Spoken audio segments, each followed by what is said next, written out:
Caros fiéis, nesse segundo domingo após a Epifania, a liturgia lê o Evangelho das bodas de Caná, quando Nosso Senhor manifestou a sua divindade por meio de um milagre. Na verdade, o milagre da transformação da água em vinho, assim como o milagre da multiplicação dos pães, serve, cada um deles, de preparação para a revelação da Eucaristia. Antes que Nosso Senhor institua o sacramento do corpo e do seu corpo e do seu sangue, Ele prepara os espíritos dos apóstolos, manifestando o seu poder sobre a natureza, seja quando transforma a substância da água em substância de vinho, seja quando ele multiplica a quantidade de uma substância a partir de um número insignificante, pois de 5 pães ele deu de comer uma multidão de mais de 5.000 pessoas. No entanto, deve também causar a nossa admiração um outro detalhe do Evangelho. Afinal de contas, caros fiéis, ainda que Nosso Senhor tenha poder para criar, para transformar ou para multiplicar, Ele não quer realizar o milagre sem a nossa colaboração. Ele faz o milagre depender da nossa colaboração. Pois nós ouvimos no Evangelho que Nosso Senhor pede para que os serventes encham aquelas talhas de água e depois as levem até o arquitriclino, isto é, o chefe dos serventes. De fato, caros fiéis, Nosso Senhor quer contar com a nossa colaboração para que Ele realize plenamente a obra da nossa salvação. Isso não quer dizer que falte algo ao poder divino. Isso não quer dizer de modo algum que haja algo que Nosso Senhor não possa fazer. Muito pelo contrário. Se Nosso Senhor quer contar com a nossa colaboração, é para o nosso próprio bem. É para que nós possamos extrair dessa colaboração uma ocasião de mérito, de participação na obra da redenção. E assim possamos alcançar uma maior recompensa na bem-aventurança eterna. Santo Agostinho resume essa verdade de fé com as seguintes palavras: Deus que nos criou sem nós, não quer nos salvar sem nós. Portanto, nós devemos colaborar, caros fiéis. Nós devemos esperar que Deus produza a nossa santificação, ou melhor, nós não devemos esperar que Deus produza a nossa santificação e a nossa salvação sem que nós façamos a nossa parte, aquela parte que nos cabe. Nesse sentido, os próprios sacramentos necessitam da nossa colaboração para que eles produzam fruto em nossa alma, e muito fruto. Nós aprendemos no catecismo que os sacramentos são eficazes ex opere operato.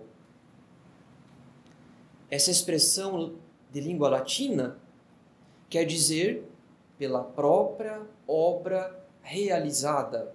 Ou seja, quando o ministro celebra ou administra um sacramento, a graça sacramental ocorre pela própria força do sacramento, independentemente da fé ou das disposições internas do ministro celebrante. Sendo assim, quando um sacerdote batiza, por exemplo, a eficácia do sacramento não depende do grau de fé ou de devoção do celebrante. Desde que o sacerdote cumpra o rito da igreja e tenha a intenção da igreja, o sacramento é sempre eficaz, pela própria força do sacramento. No entanto, caros fiéis, infelizmente, nós podemos fazer obstáculo à graça dos sacramentos por causa das nossas disposições internas. Uma alma em estado de pecado grave, por exemplo, não recebe nenhum fruto do sacramento da comunhão. Porque assim, como nós não podemos dar de comer a um cadáver, a Eucaristia não pode ser alimento de uma alma que se encontra na inimizade com Deus. Além disso, o sacramento da confissão é ineficaz se um penitente esconde, não por esquecimento, mas por malícia, se um penitente esconde um único pecado grave durante a sua acusação ao confessor. Porque nosso Senhor não pode justificar uma alma que se recusa a pedir perdão de um único pecado grave cometido. Em resumo, caros fiéis, em certas circunstâncias, os sacramentos não produzem nenhum efeito. E nós cometemos sacrilégio se mesmo assim nós ousamos nos aproximar da graça, não estando em condições mínimas de recebê-la. De todo modo, a confissão sacrílega ou a comunhão sacrílega costumam ocorrer, sobretudo, em ambientes onde a formação das almas é bastante deficiente. Ambientes em que há pouca ou nenhuma formação doutrinal para impedir que o abuso da graça ocorra com tanta frequência. No nosso caso, caros fiéis, no nosso caso, a batalha espiritual costuma ser outra. Nós fugimos do sacrilégio, nós fugimos da confissão sacrílega e da comunhão sacrílega. Porém, ainda assim, nós não conseguimos tirar muito fruto dos sacramentos da confissão e da Eucaristia, por causa das nossas disposições internas, que servem de obstáculo para uma recepção abundante das graças dos sacramentos. Portanto, caros fiéis, não basta que os sacramentos sejam eficazes, porque se as nossas disposições internas servirem de obstáculo, nós não tiraremos frutos das graças dos sacramentos. Nesse sentido, nós devemos admitir, caros fiéis, que mesmo nós, que recebemos uma formação católica minimamente adequada, nós também cometemos o equívoco de tratar os sacramentos quase como se fosse mágica. Na medida em que nós não nos preparamos, ou nos preparamos muito mal para receber os sacramentos. Queremos que eles produzam o seu efeito, mas não removemos os obstáculos. Queremos que nosso Senhor infunda em nossa alma a sua graça, mas não queremos colaborar com a graça. Isso equivale a esperar que de um campo com muita erva daninha surja um belo jardim, simplesmente porque se lançou sobre a terra as sementes de flores de várias espécies.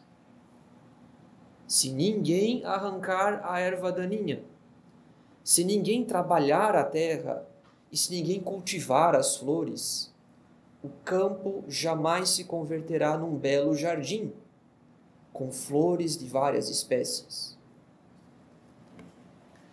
Portanto, caros fiéis, nós também devemos cultivar em nossa alma bons hábitos, para que os sacramentos produzam abundantes frutos e assim possamos progredir na caridade, a cada confissão e a cada comunhão. Porque, como nós já sabemos, os sacramentos não são como mágica. Para tanto, convém agora que nós tomemos algumas resoluções, sem as quais nós comprometeremos em muito os frutos de cada sacramento, seja a confissão, seja a comunhão. A primeira resolução, caros fiéis, consiste em evitar o pecado venial voluntário, o pecado venial deliberado. Sobretudo quando esse pecado se torna um hábito, pois nesse caso a alma entra num estado de tibieza, ou seja, de indiferença ao progresso da caridade. Uma alma que não sofre mais com o hábito do pecado venial voluntário, aquele pecado cometido por malícia e não por fraqueza, enfim, uma alma que se encontra em paz, nesse estado de verdadeira paralisia, porque se consola com o pensamento de que o pecado cometido não foi mortal, mas venial. Essa alma certamente prepara uma futura queda em matéria grave. Porém, enquanto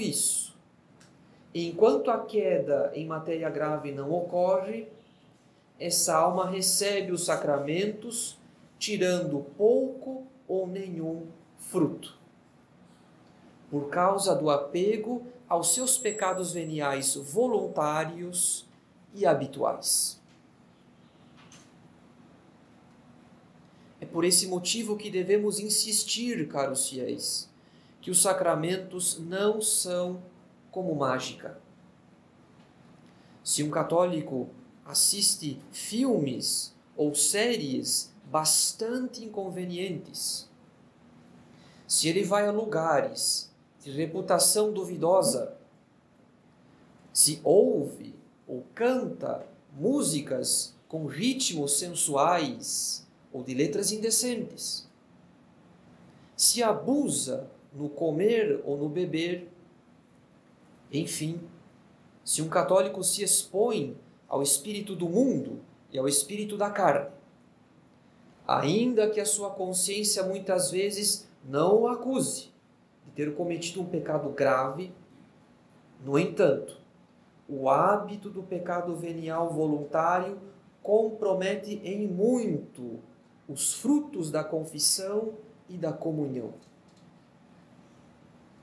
Não é por acaso que muitas almas sofram tanto para fazer oração ou para participar do santo sacrifício da missa, seja porque são assaltadas por inúmeras distrações, seja porque não conseguem formular atos de caridade ou de verdadeira contrição. Pois devemos insistir, caros fiéis, os sacramentos não são como mágica. Se ofendemos a Deus com o hábito do pecado venial voluntário, não podemos esperar que a confissão ou a comunhão remova instantaneamente aqueles vícios que nós enraizamos dia após dia em nossa alma, por causa do hábito do pecado venial voluntário. Então, em resumo, se não temos o hábito do combate espiritual, se não temos o hábito da oração, e o combate das virtudes. É em vão que esperamos grandes progressos de cada confissão e de cada comunhão. A segunda resolução, caros fiéis, consiste na preparação próxima para os sacramentos. Para compreender no que consiste essa preparação, basta que tomemos como exemplo a nossa própria inteligência.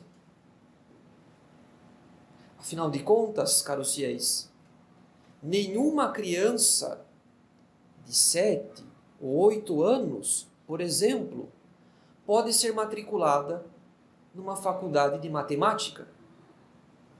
Sendo que nessa idade, 7 ou 8 anos, as crianças estão aprendendo as bases, os rudimentos dessa disciplina que é a matemática. Uma criança de 7 ou 8 anos não está preparada. Ela não tem capacidade para compreender a matéria que é dada numa faculdade de matemática. Pois do mesmo modo, caros fiéis, nós que somos cegos de espírito, porque não somos almas de oração, nós que somos cegos de espírito, nós também precisamos preparar, dispor os nossos olhos, os olhos da nossa alma, para receber a luz da graça nos sacramentos. No prólogo do Evangelho de São João está escrito: a luz resplandece nas trevas e as trevas não a compreenderam. Portanto, não há dúvidas, caros fiéis. Nosso Senhor é a luz que ilumina o mundo. Mas enquanto a nossa inteligência sofrer da ignorância das verdades de fé e da cegueira do pecado, nós podemos nos aproximar inúmeras vezes dos sacramentos e não produzir praticamente nenhum fruto das graças que recebemos. É por esse motivo que devemos ser zelosos com a preparação próxima. E essa preparação próxima consiste em tirar tempo para rezar, para ler e mesmo para fazer meditação antes de nos aproximarmos dos sacramentos, especialmente a comunhão. Em outras palavras, caros fiéis, nós não podemos nos contentar em chegar na igreja faltando apenas alguns poucos minutos para a missa começar, ou poucos minutos após a missa ter começado. Nós não podemos nos contentar porque ainda encontramos um sacerdote no confessionário quando chegamos na igreja, sendo que não fizemos nenhuma preparação e mesmo nenhum ou quase nenhum exame de consciência quando pedimos o sacramento ao sacerdote que lá estava no confessionário. Donde a necessidade de repetir, caros fiéis, que os sacramentos não são como mágica. Muito pelo contrário, para a recepção dos sacramentos vale a seguinte lei: tal preparação, tal fruto. Se a preparação foi boa, os frutos serão numerosos. Se houve muito fervor na preparação, também haverá abundante colheita na recepção do sacramento. Por outro lado, se não houve preparação, ou se não houve praticamente nenhuma preparação, receberemos o sacramento praticamente sem nenhum fruto, porque somos como crianças que não estão preparadas para compreender a ciência dos adultos. Somos cegos de espírito diante da luz da graça. consequência, caros fiéis, não pode ser outra. Daqui por diante, nós devemos tomar a resolução de chegar mais cedo na igreja, para que tenhamos tempo de uma verdadeira preparação, através da oração, da leitura espiritual e, inclusive, por que não, da meditação. É verdade que a igreja não proíbe a recitação do rosário durante a Santa Missa. Porém, sejamos sinceros. Por acaso, nós não rezamos o terço durante a liturgia justamente para não ter que rezá-lo depois, em outro momento do nosso domingo? Por acaso, nós não estamos condensando todas as nossas devoções durante a liturgia, a fim de guardar mais tempo livre para nós mesmos, naquele que deveria ser o dia do Senhor? Pois Deus vê o nosso íntimo, caros fiéis. Deus vê a nossa consciência. Ele vê que nós nos aproximamos dos sacramentos com pouca preparação. Ele vê que muitas vezes nós murmuramos, porque a missa é longa, porque a comunhão dos fiéis é longa, ou porque o celebrante terá que purificar a âmbula após tê-la esvaziado durante a distribuição da comunhão. Deus vê que nós nos entediamos, que nós nos aborrecemos com as coisas santas.